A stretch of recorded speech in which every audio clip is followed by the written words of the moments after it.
Buongiorno ai lettori di Best Movie, siamo qui al Festival di Venezia, la 75esima edizione con Powell, costumista premio Oscar per Shakespeare in Love, di Aviator e la degli anni Vittoria. È un grande onore, già oltre a queste 3 vittorie è stata nominata altre 12 volte e quindi siamo felici di parlare con lei che sarà una delle protagoniste della masterclass di Mastercard per parlare di innovazione e delle persone che sono in grado di cambiare le regole del gioco del cinema. So, Miss Powell, what do you think about the theme of this masterclass, the innovation? In which movie or in what moment of your career you felt that you found the innovation in your job? I guess we're talking about the incoming of companies like Netflix and Amazon, aren't we, in this sort of conversation. And up until very recently, I hadn't had anything to do with either of those two companies. But 2 years ago, I worked on a film called Wonderstruck that was an Amazon movie. And then I have just recently finished filming this year The Irishman for Martin Scorsese, which is huge. It was several months in New York, and that was completely by Netflix. But I understand that Marty agreed to do it only if he could get a theatrical release of the film, as well as it being straight on to being streamed. You think your job will change with this? It depends. I don't know. I mean, obviously, I've been brought up to, I've been working for 35 years as a costume designer, and everything I work on is designed for a big screen, to be seen as big a screen as possible in a theatre with an audience. Huge dimension. And when I started, I used to be a real snob about TV and say, no, I don't want to design for TV. I don't want to design things that are going to be seen that big. No, I want to do things big. But now things are changing. There's no getting away from it. I'm going to have to rethink about how you do it. So I personally would still prefer to look at something big. And if it is on a TV screen, a big TV screen, I do watch things on my iPad. We all do, but if I'm seeing something on my iPad that I really love, I would like to try and see it bigger. Or I'll watch something on my iPad if I've already seen it big and I know what it is, and I'm just watching that because I like it. So do you think that the movies industry, as you know, until now, is dying? I don't know. I hope not. I really hope not. I think there's absolutely nothing wrong with innovation and change, and we need that to happen. I would hate it if all movie theatres disappeared. I really would. I think that would be sad. I think it would be nice to have the option of both. Or maybe some films are made specifically for a big screen, and some are made for smaller. I mean, if I was working on a film or a series or whatever it was that I knew was only going to be seen that big,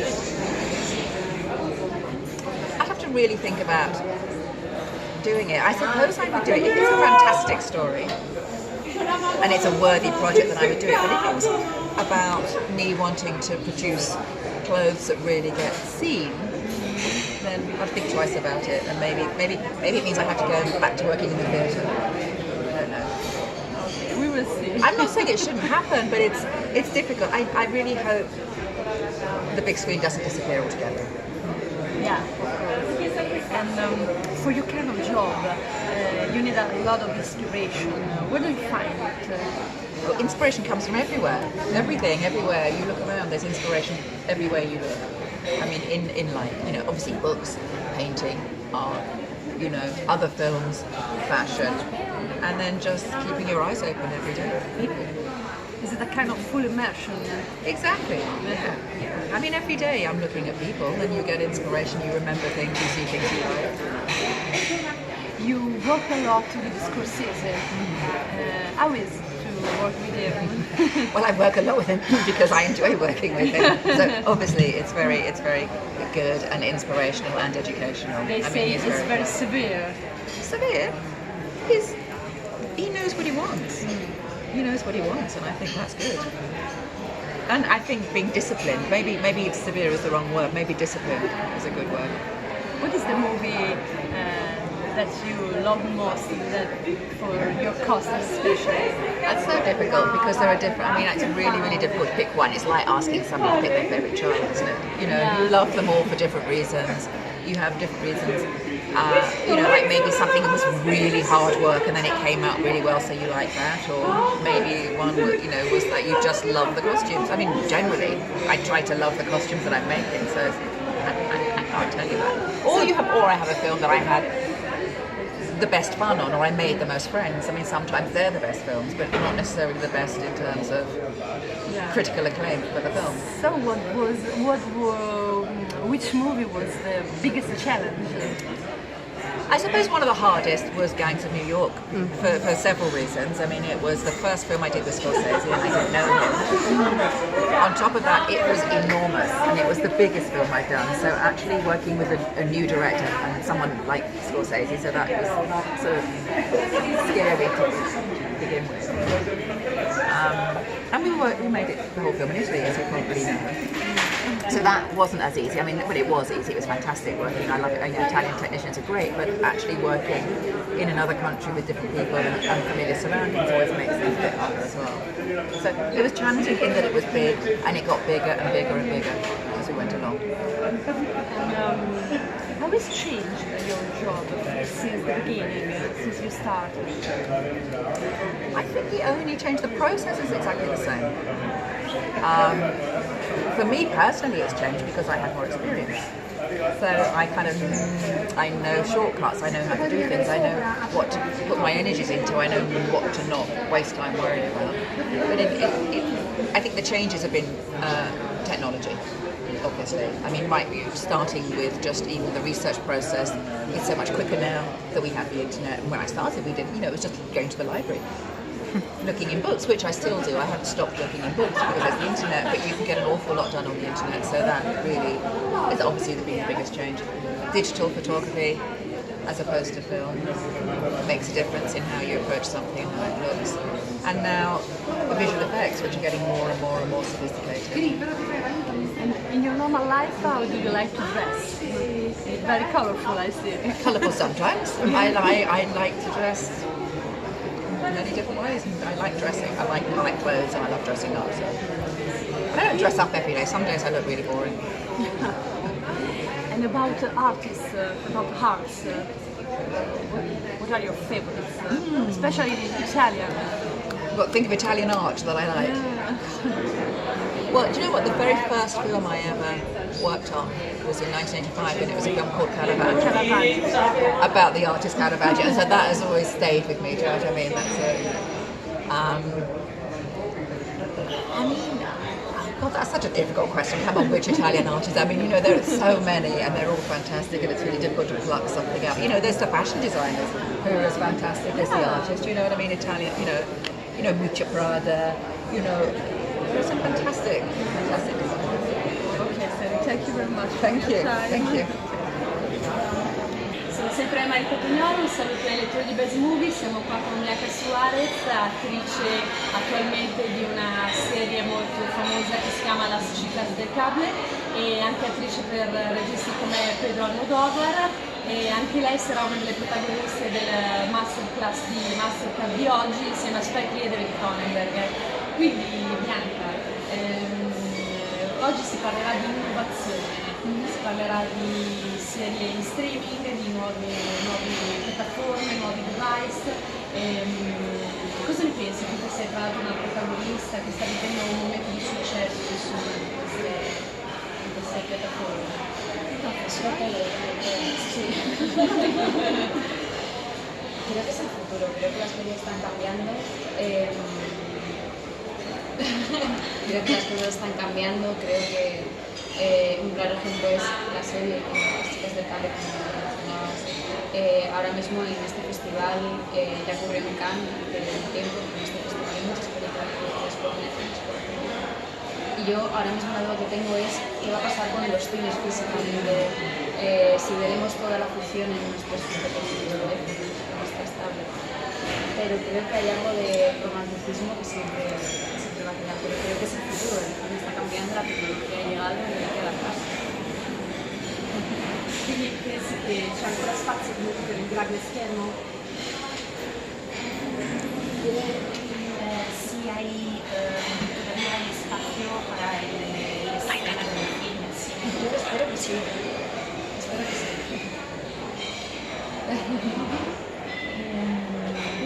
Sì, assolutamente.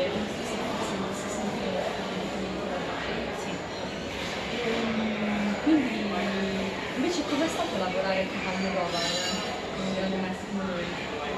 Es una experiencia muy especial. Ella es un maestro a todos los niveles, ha vivido muchas cosas, es un creador increíble y creo que su cabeza va mucho más rápido que cualquiera de las nuestras. Y creo que él tiene la capacidad de conseguir adentrarte en sus pequeños universos que son únicos, son muy especiales. Y es la única persona que te puede guiar a través de él. Sì, un'esperienza speciale a tutti i livelli, perché possiamo definire Pedro come un maestro a tutti i livelli. Credo che si possa definire come un maestro che ha una testa che è capace di andare più velocemente di tutte le nostre arti e ad un livello tale da poterci far entrare nei suoi piccoli universi, cosa che difficilmente gli altri riescono a fare. E riguardo a questo, visto che un artista come lui ha sicuramente bisogno di ispirazione, ma anche gli attori hanno bisogno di fare ispirazione, tu dove la trovi? Nella tua vita normale, sull'intuizione, dove fai l'ispirazione? Yo creo que es un trabajo que se nutre de muchos sitios y de muchas cosas y de muchas opiniones. Está el director, están tus compañeros que muchas veces que nutren mucho y ayudan mucho a pedir opiniones de cómo ven incluso tu familia, tus amigos a las que puedes contar el proyecto y ellos pueden aportarte una visión diferente en la que tú quizá no hubieras caído. Al final la inspiración puede estar incluso en las cosas más cotidianas y las más tontas. Llega un día de repente. Troviamo che si nutre con le creature di tante forme di ispirazione in realtà, e quindi tutte le cose che ci stanno attorno, quelle più piccole, in realtà possono rappresentare una fonte di ispirazione per ognuno di noi. Per esempio anche l'opinione di un collega può rappresentare come una fonte che può attivare anche, mettere in circolo delle emozioni nuove, ma anche delle ispirazioni. C'è stato un film o un momento della tua carriera in cui hai sentito era un momento di svolta, dove magari hai sentito che hai dato alla tua interpretazione qualcosa di nuovo, di diverso, che il tuo modo di lavorare aveva avuto una svolta, una sorta di turning point? No en un momento concreto, creo que esto ha ocurrido en cada uno de los proyectos que he hecho hasta ahora. Porque creo que empecé siendo con 17 años y ahora tengo 30, han pasado unos pocos y muchos trabajos entre medias que me han ayudado a crecer, pero no como actriz, sino como persona. Entonces, cada proyecto ha ido aportando un granito de arena pequeño. No ha habido un proyecto en el que diga, bueno, aquí ahora soy otra persona, he aprendido muchísimo, en todos se aprende. El conjunto de todos es el resultado del aprendizaje. Credo che non ci sia stato un momento concreto in sé per sé. Io ho cominciato a recitare all'età di 17 anni, adesso sono poco più di 30 e credo che ogni progetto che io intraprendo in realtà dà un anello in più a quello che sono, a quello che divento di giorno in giorno, perché si impara così, si impara di volta in volta, di progetto in progetto. Tu, quali sono le attrici che ammiri profondamente, per le quali rimani incantata nell'osservarle recitare? No soy mitómana, quiero decir, hay muchas actrices, actores que me gustan mucho y que te inspiran sobre todo, pero no pierdo la cabeza por actores ni actrices ni cantantes, no hay ninguna figura por la que me pueda volver loca. Obviamente desde pequeña he sentido mucho interés por Natalie Portman, luego muchas actrices españolas con las que luego la vida me ha juntado y he acabado trabajando con ellas, que es, si lo ves desde fuera es muy especial. Me han ayudado a aprender y me han ayudado a... Non sono attaccata diciamo, a questi miti, nel senso che non ho mai preso la testa per un'attrice o un attore in particolare, perché prendo ispirazione in realtà da diversi attori e attrici. Per esempio quando ero più piccola mi piaceva moltissimo Natalie Portman, per dirne una, però ecco nel panorama, nello scenario degli attori anche spagnoli, attrici spagnole, mi ispiro ecco, a diversi Secondo te cosa significa recitare? Cos'è la bellezza della recitazione? Cos'è la cosa che ti ha spinto a fare questo lavoro nella vita? creo que los que nos dedicamos a esto, igual que cualquier persona que se dedica a hacer algo que le gusta de verdad, se convierte en un juego, se convierte en una diversión, aunque obviamente hay momentos en que es trabajo muy duro y lo ves como un trabajo, pero tenemos la suerte de jugar, tenemos la suerte de vivir otras vidas y de llegar a lugares que no, a los que no podríamos llegar si nos dedicásemos a otra cosa, de ver sitios, de viajar, de conocer gente. Creo que tenemos en nuestra mano un montón de posibilidades que solo nosotros tenemos. Eso es una suerte. Io penso che chiunque faccia qualcosa con una grande passione sente la fortuna di fare quello che fa e probabilmente la fortuna di poter fare questo lavoro anche di poter giocare in un certo senso con il nostro mestiere. Abbiamo la fortuna di poter viaggiare noi come attori, di poter conoscere anche culture diverse e quindi se riusciamo a mettere insieme tutto questo, ecco qui che il lavoro diventa poi una passione alla fine. Progetti futuri oltre a quelli che stai già portando avanti. La semana que viene, el 7 de septiembre, se estrena la tercera temporada de Las Chicas del Cambio y empezaremos en noviembre a rodar una cuarta temporada y hay que estrenar alguna película en España y muchos festivales en San Sebastián también con otra película y hay cosas. ¿Puedes contar de esta película? Sí, se llama Tiempo Después.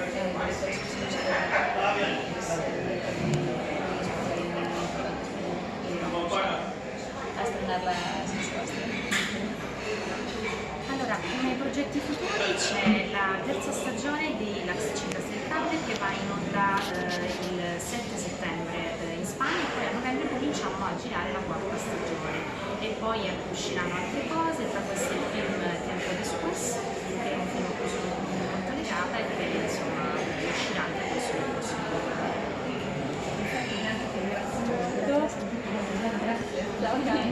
Bocca al lupo.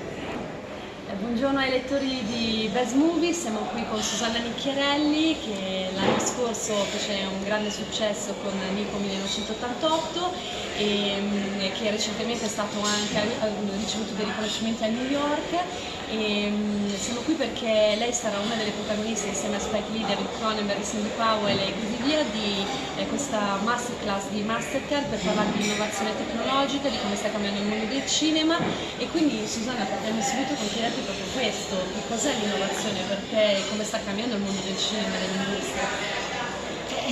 Insomma, è difficile, io non so bene di che cosa parleremo questo pomeriggio, non vedo l'ora di vedere che piega prenderà la discussione.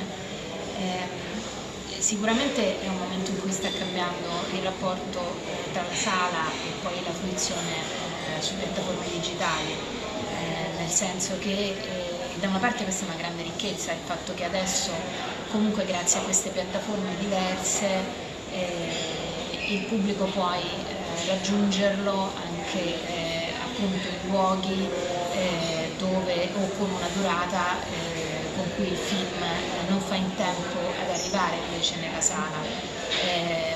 A parte quindi cioè se si fanno dei film piccoli, indipendenti, non hanno una distribuzione di massa come quella dei film diciamo più commerciali e quindi in realtà la piattaforma digitale è un modo per avere una diffusione più capillare e quindi trovare comunque il tuo pubblico che magari è un pubblico piccolo ma mondiale e quindi in realtà questo ti permette di trovare i tuoi canali e al tempo stesso secondo me è giusto che noi continuiamo a difendere la sala come esperienza, come momento di condivisione importante anche dal punto di vista politico, insomma delle persone che si ritrovano insieme, che vedono il film, che ne parlano ed è importante che questa esperienza si difenda sia perché è proprio più bello vedere un film in sala ed è più bello farlo per la sala, ma è anche importante che il film abbia questa prima vita perché se no altrimenti i cataloghi delle piattaforme diventano soltanto una specie di oceano, un mare magnum in cui alla fine il tuo film si perde, mentre invece con la vita in sala, con l'incontro con la stampa, con un primo apprezzamento del pubblico, gli incontri con il pubblico, eccetera, secondo me il film acquista, cioè, già da quel momento una propria notorietà. E poi ovviamente la cosa bella è che la sua vita può durare tantissimo, se non all'infinito, che non era così prima dell'esistenza dell'on demand, naturalmente, perché poi prima invece c'era il passaggio televisivo, era sempre comunque molto limitato e basta, poi il film finiva, sì c'era il DVD, però anche quello, no? È diverso uscire, comprarsi un DVD piuttosto che invece vedere un film sul catalogo che ti arriva direttamente a casa per il on demand. Sicuramente questo cambia le cose, però a me mi sembra che dia anche più libertà creativa, nel senso che, voglio dire, adesso è stato presentato ieri, io non ho visto il film, ma il film di Quaron, Roma, che comunque un film girato in bianco e nero, senza attori, e poi è un film, esatto, ed è un film appunto fatto, prodotto da una piattaforma digitale, quindi in realtà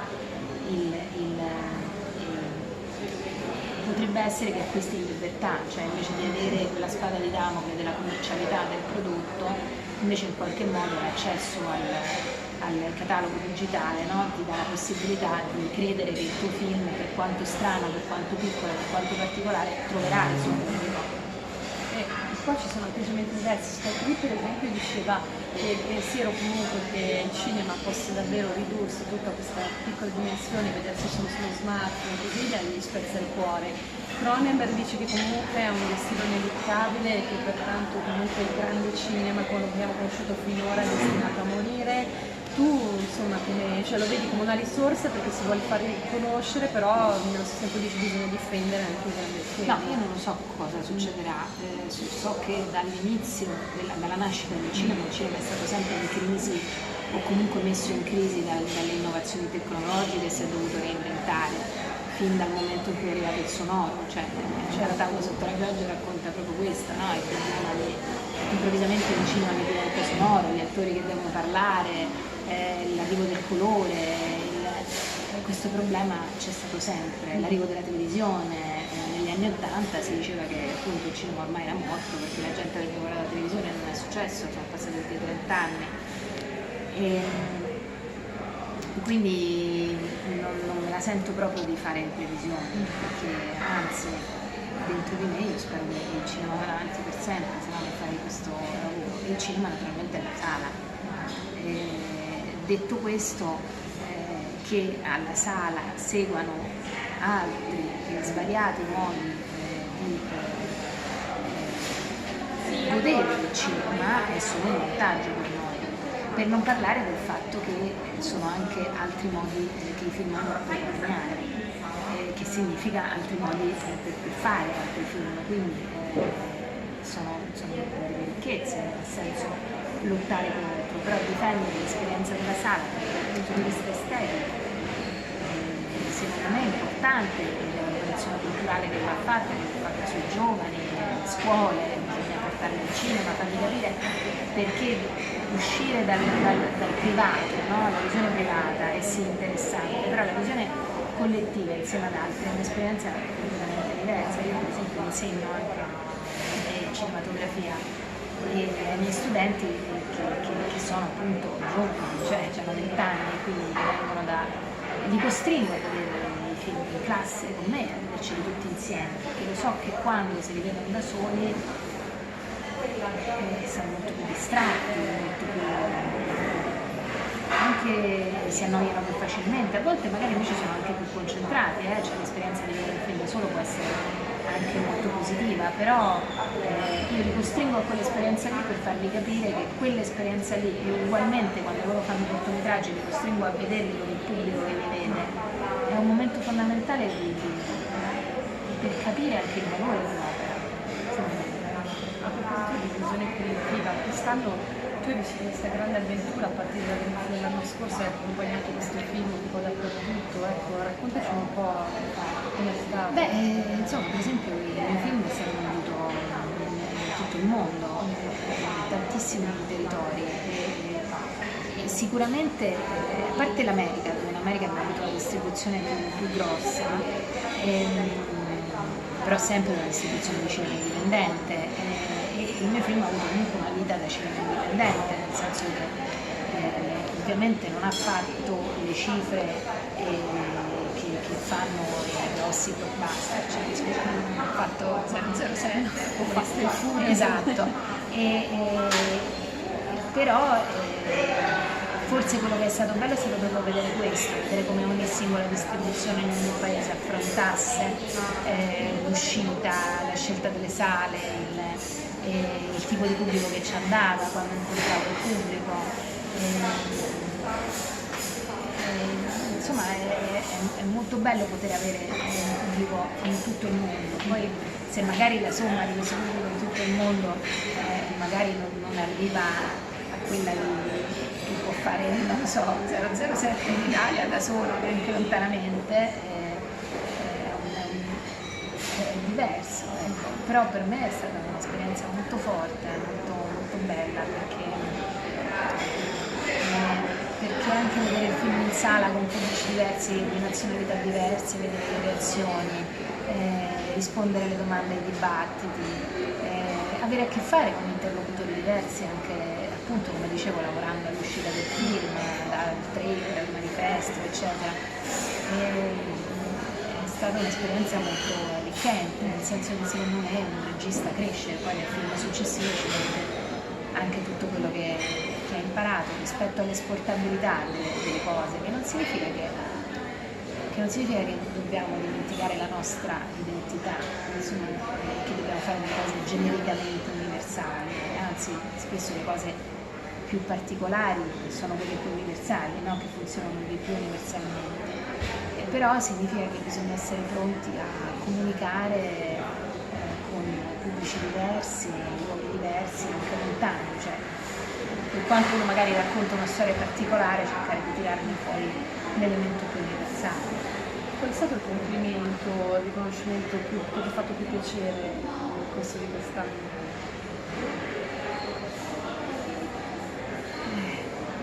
Beh, forse per me personalmente sono stati importanti i riconoscimenti delle persone che avevo intervistato e che avevano conosciuto Nico. Perché naturalmente quando tu lavori su una persona vera ti senti sempre un po' al limite, cioè stai usando la vita delle altre persone, no? per raccontare una storia. Ora io non l'ho usata con intenti cattivi, anzi, però hai sempre un pochino questa cosa, per cui quando il film per esempio l'ha visto Jackson Brown, che è stato finanziato da Nico, che l'ha amata tanto, o l'ha visto Ari, il figlio di Nico, oppure quando l'ha visto Domenico Petrosino, che è il cantante di Pisa che l'ha ospitata, che c'è anche un personaggio che lo interpreta nel film, che è Thomas Tabacchi. Ecco, quando queste persone hanno visto il film mi hanno detto che era bello e che ci avevano visto Nico dentro e mi hanno ringraziato per aver fatto una cosa su di lei così, insomma, che prendesse veramente la sua vera natura, nonostante io non abbia per niente lavorato nessuna imitazione, la somiglianza, perché l'attrice non mi somiglia particolarmente.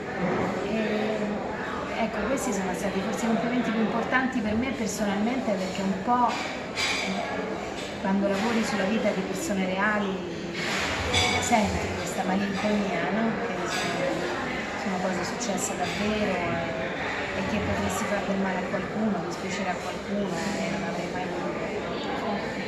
Ecco, in questo caso tu hai scelto appunto un personaggio vero, una storia vera e ti sei ispirata poi a un mondo musicale, ma invece in generale per i tuoi film da dove trai l'ispirazione? Beh, è sempre una combinazione tra realtà e fantasia, no? Cioè ci sono quelle cose della realtà che ti fanno scattare qualcosa e poi c'è anche un mondo immaginario che è quello dei tuoi sogni, il modo in cui sei abituato a pensare, a vedere la vita, e queste due cose le fai incontrare. È chiaro che io ho forzato la vita di Nico per tirare fuori la mia Nico, la Nico che volevo io. Quindi anche se lavori sulla realtà la forzi, la cambi, la modifichi. Si si parla tanto, adesso c'è stata anche una polemica, no, su queste donne che c'erano troppo poche e così via. Tu pensi comunque che con il successo anche che hai ottenuto di essere anche un'ispirazione per altre artiste italiane che si tirano fuori, che abbiano il coraggio di rischiare? Guarda, io penso che la soluzione sia al problema fondamentale è quella dell'esempio, nel senso che il problema delle poche donne è sicuramente un problema anche proprio la difficoltà che abbiamo noi a far capire in questo ambiente come in tutti gli altri ambienti. Tu hai sentito la discriminazione? Sì. Nel corso della tua carriera? Ma sai, è molto difficile poi capire, però sì, un po' sì, un po' tutte la sentiamo, credo. Chi dice che non la sente, sì, si sente, però il punto è che il problema è che proprio nelle scuole di cinema sono proprio di meno le donne che provano, questa è la cosa grave, nel senso che rispetto a 100 donne che ti arrivano a un corso di regia, scuole importanti, come il centro sperimentale, quelle di donne sono 20. Allora questa è la tendenza che va invertita, diciamo, e la puoi cambiare con l'esempio. Se tu ci sei, se tu esisti, allora la ragazza che deve decidere cosa fare nella vita penserà che è possibile. Io per esempio per la mia generazione io ho visto molte donne in TV, perché c'era la TV delle ragazze quando ero piccolina, Francesca Reggiani, tutte queste donne che facevano queste cose che facevano ridere e insomma la Rai 3 di quei tempi, no? E per me è stato molto importante perché ho pensato che era possibile. Se il mondo dello spettacolo invece ti sembra soltanto fatto di uomini e di attrici che appunto non basano la loro carriera tanto sul carattere quanto sulla loro apparenza estetica, do la colpa alle attrici del sistema, no? Perché quindi appunto tra i 20 e i 30 anni le vedi, poi dopo i 30 scompaiono e si ricomincia da capo.